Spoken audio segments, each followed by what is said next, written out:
Hello दोस्तों, welcome back to my channel. तो मेरे चैनल पर आपको गवर्नमेंट रिक्रूटमेंट नोटिफिकेशंस के बारे में सारी जानकारी मिलेगी। तो आज के वीडियो में मैं आपको रेलवेज़ की इसी तरीके की एक रिक्रूटमेंट नोटिफिकेशन के बारे में बताऊंगी, जिसमें रेलवेज़ ने 22,000 से ज़्यादा की वैकेंसीज़ निकाली है और इसमें 10वीं पास वाले और ITI वाले पास अप्लाई कर सकते हैं। तो यानी कि 22,000 से ज़्यादा वैकेंसी 10वीं पास वाले और ITI वाले बच्चों के लिए है। तो इसमें आप अप्लाई कर सकते हो और आपकी इसमें सैलरी 25,000 रुपये तक रहेगी। तो काफ़ी अच्छी नौकरी है रेलवे रिक्रूटमेंट बोर्ड की। तो आइए इस वीडियो में इस नोटिफिकेशन के बारे में डिटेल में जानकारी इकट्ठी करते हैं। तो सबसे पहले तो मैं आपको ये बताती हूँ कि आपको ये नोटिफिकेशन कहाँ पर मिलेगा। तो लेकिन उससे पहले अगर आपने चैनल को सब्सक्राइब नहीं किया है तो सब्सक्राइब कर लीजिएगा और वीडियो को लाइक, शेयर और कमेंट ज़रूर करिएगा।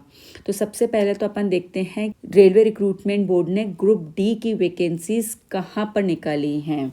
इसके लिए आप गूगल पर जाइए और RRB टाइप करिए। RRB टाइप करने पर आपको indianrailways.gov.in का पेज दिखेगा। इस पर आप क्लिक करेंगे तो RRB की वेबसाइट ओपन हो जाएगी, जिसमें अलग अलग RRBs का लिंक दिया गया है। अहमदाबाद, अजमेर, इलाहाबाद, बेंगलोर। तो आप जिस भी RRBs का अप्लाई करना चाहते हैं तो वहाँ के RRB को आप लिंक पर आप क्लिक कर सकते हैं। तो indianrailways.gov.in RRB की वेबसाइट का एड्रेस है। तो जैसे हम इलाहाबाद वाली RRB पे क्लिक करेंगे तो इसका एक नया वेबसाइट आ गया है, तो उस पर क्लिक करेंगे तो ये इस तरीके का हमारा यह पेज ओपन हो जाएगा। इसमें आप नीचे आएंगे तो आपको एक एडवर्टाइजमेंट दिया गया होगा CEN 09/2025, जो कि 31 जनवरी 2026 की डेट का है। इसमें नोटिफिकेशन दिया गया है जो कि व्यू हिंदी ग्रीन टैब में है और व्यू इंग्लिश ब्लू टैब में है। तो जिसमें भी आप कंफर्टेबल हो आप उसमें चेक कर सकते हो। तो जैसे कि हमने ये नोटिफिकेशन चेक किया है तो ये CEN 2025 हमारा CEN 09/2025 का नोटिफिकेशन ग्रुप डी का RRB की ग्रुप डी की वैकेंसीज का ओपन हो गया है। आइए इस नोटिफिकेशन को डिटेल में चेक करते हैं। तो सबसे पहले तो इस नोटिफिकेशन में कंटेंट्स दिए गए हैं कि क्या क्या इस नोटिफिकेशन में आपको जानकारी मिलेगी कौन कौन से पेज पर। इसके अलावा इसमें अनेक्शर्स दिए गए हैं कि किस तरीके से फॉर्मेट्स आपको बनवाने होंगे अगर आपको कोई फॉर्मेट एप्लीकेबल हो गया है, जैसे कि कास्ट सर्टिफिकेट, OBC का सर्टिफिकेट, इकोनॉमिकली वीकर सेक्शंस के इनकम सर्टिफिकेट हो गया। तो इस तरीके से आपको जो भी सर्टिफिकेट्स आपके ऊपर एप्लीकेबल होगा तो वो किस फॉर्मेट में RRB को चाहिएगा, उसके सारे आपको फॉर्मेट्स दिए गए हैं अनेक्शर्स में। सबसे पहले तो बात करते हैं कि RRB की ग्रुप डी की वैकेंसीज के लिए अप्लाई करने की लास्ट डेट क्या है। तो अप्लाई करने की लास्ट डेट 2 मार्च 2026 है। इसके अलावा एप्लीकेशन फ़ी पे करने की लास्ट डेट 4 मार्च है। और अगर आप इसमें कुछ मॉडिफाई करना चाहते हैं, कुछ करेक्शन करना चाहते हैं तो वो 5 मार्च से 14 मार्च की डेट विंडो प्रोवाइड की गई है, डेट्स प्रोवाइड की गई हैं। स्क्राइब कैंडिडेट हो तो आपकी स्क्राइब डिटेल्स जो होंगी वो 15 मार्च से 19 मार्च तक आपको दे देनी है। तो ये हमारी इम्पोर्टेंट डेट्स हैं। तो अब बात करते हैं वैकेंसीज़ की। तो वैकेंसीज़ की सारी डिटेल्स जो है वो अनेक्शर A में दी गई है। तो सबसे पहले तो अपन वैकेंसीज़ देखते हैं कि वैकेंसीज़ कितनी हैं और किस तरीके से हैं। अनेक्शर A 57 पेज पर है, आइए उसको चेक करते हैं।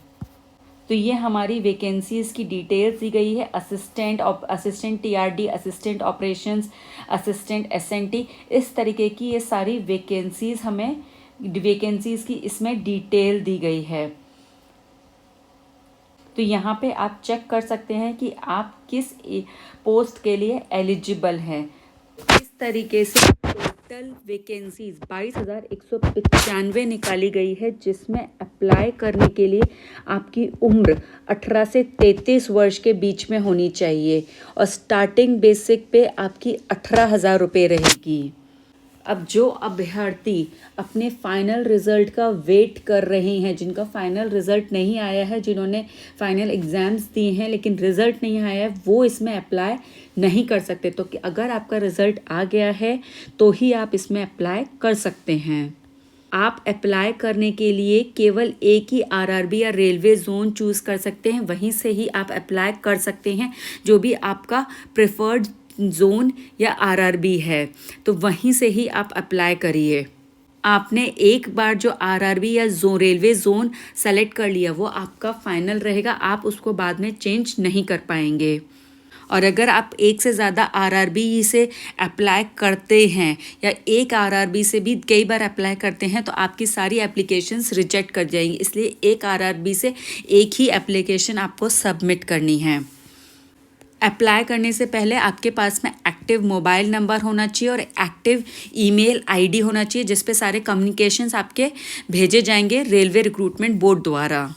इसके अलावा आपके पास में आधार भी होना चाहिए, आधार के थ्रू ही आप इसमें लॉगिन कर सकते हैं।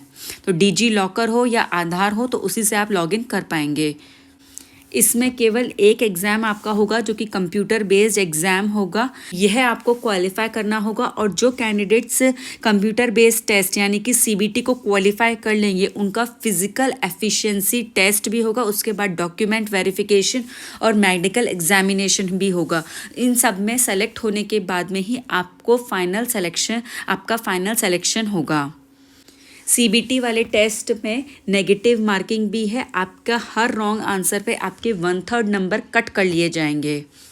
SC/ST कैंडिडेट्स को रिक्वेस्ट पर एक सुविधा प्रोवाइड की गई है कि वो CBT exam, physical efficiency test, document verification या मेडिकल एग्जामिनेशन के लिए रेलवेज़ के स्लीपर क्लास में फ्री में ट्रैवल कर सकते हैं। अब जैसा कि मैंने आपको बताया, इसमें अप्लाई करने के लिए आपकी उम्र 18 से 33 वर्ष के बीच में होनी चाहिए।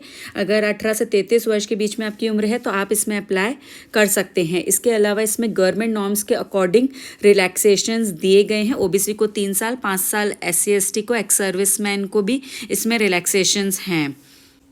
एजुकेशनल क्वालिफिकेशंस की बात करें तो आपका फाइनल, आपके जो एजुकेशनल क्वालिफिकेशंस हैं वो आपका अप्लाई करने के टाइम पे आपको मिल जानी चाहिए। जो इनका रिजल्ट्स आने वाला है वो इसमें अप्लाई नहीं कर सकते हैं। इसमें अप्लाई करने के लिए आप 10th पास होने चाहिए और रेलिवेंट फील्ड में जिस भी पोस्ट के लिए आप अप्लाई कर रहे हैं उस फील्ड का आपके पास में ITI सर्टिफिकेट होना चाहिए। अब बात करते हैं एग्ज़ामिनेशन फ़ीस की। तो 500 रुपये की एग्ज़ामिनेशन फ़ीस आपको जमा करानी होगी। SC/ST, PWD और फीमेल, ट्रांसजेंडर, माइनॉरिटीज़ और इकोनॉमिकली बैकवर्ड क्लास के लिए फ़ीस 250 रुपये है। इसके अलावा जनरल कैटेगरीज़ के लोग जिनको 500 रुपये की फ़ीस जमा करानी है उनके 400 रुपये रिफ़ंड कर दिए जाएंगे अगर वो CBT वाले टेस्ट में अपीयर होते हैं तो।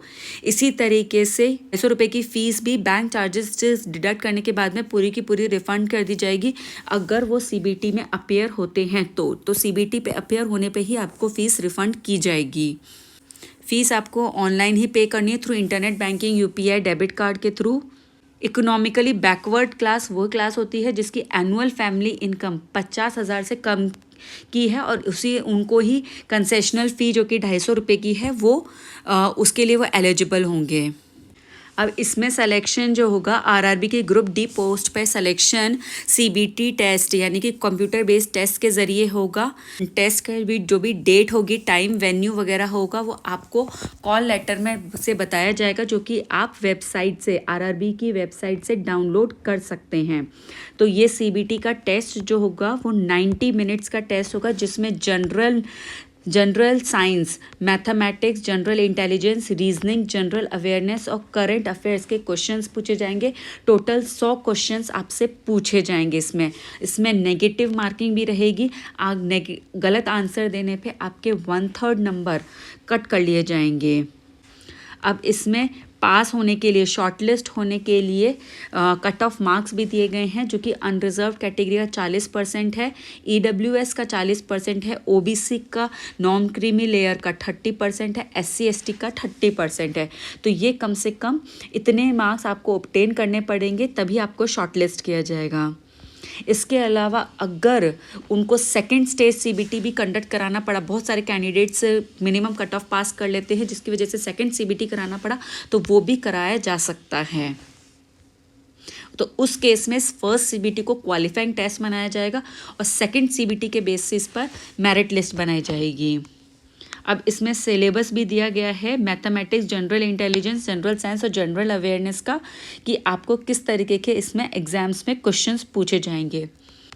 इसके बाद में फिजिकल एफिशिएंसी टेस्ट होगा, तो कैंडिडेट्स को फिजिकल एफिशिएंसी टेस्ट के लिए 3 टाइम्स बुलाया जाएगा। इसके बाद में आपका डॉक्यूमेंट वेरिफिकेशन होगा, तरीके से इसमें आपका फाइनल सिलेक्शन होगा। तरीके से आप रेलवेज की ग्रुप डी की 22,000 पोस्ट के लिए अप्लाई कर सकते हैं। बहुत ही अच्छी नौकरी है, सैलरी भी बहुत अच्छी है। इसके अलावा रेलवेज के जो लाइफ टाइम आपको बेनिफिट्स मिलते हैं वो अलग है। तो अगर आप इसमें एलिजिबल हो तो आप इसमें अप्लाई ज़रूर करिएगा। बहुत ही अच्छी नौकरी का नोटिफिकेशन है। चलिए मिलते हैं नेक्स्ट वीडियो में एक दूसरे नोटिफिकेशन के बारे में बात करते हुए। तब तक के लिए